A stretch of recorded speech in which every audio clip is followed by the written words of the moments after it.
الجزائر اليوم محسودين على الشيء اللي انا فيه. والله العظيم. ياك يا سيدي. نعم. كونغو. ولكن الانسان يتكلم بالمعقول. صح.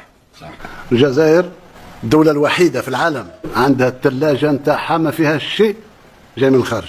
اختي تجي واحد الجوج من هذا ديالي هذا راه قبط له. الدولة الوحيدة ما كانش لا الامريكان ولا فرنسا ولا الروس. طيبك هي كلها اختي اعطيها اعطي.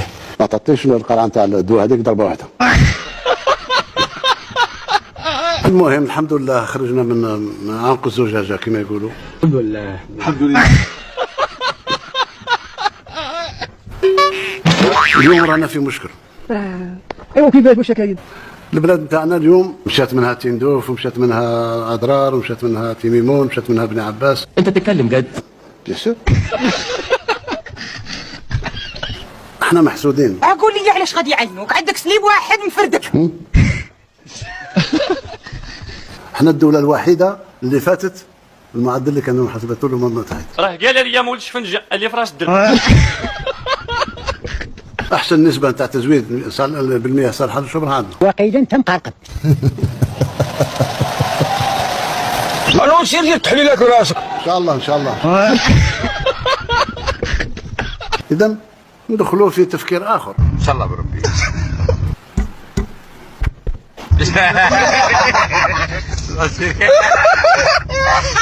احنا عندنا برنامج دروك باش نربط السدود مع بعضها بعض. مزيان. انتم تشوفوا السد اللي يتقام مئات الملايير ربما ما تجيش امطار ويبقى فارغ. طيب نوم نصدق الكلام ده ولا نكذبه؟ بالنسبه للترامواي واش نديروا ولا ما نديروش؟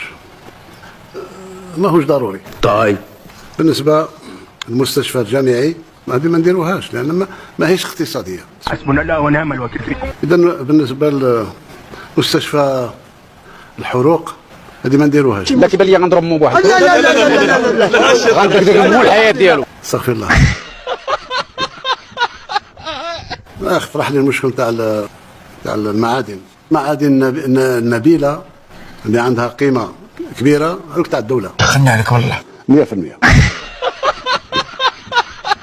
اذا فيه تطور. قلت لك حمار يرجع حموك من الكمل. امين. هذا هو التقدم وهذا هو الاقتصاد. اي احنا نفسنا ندفي.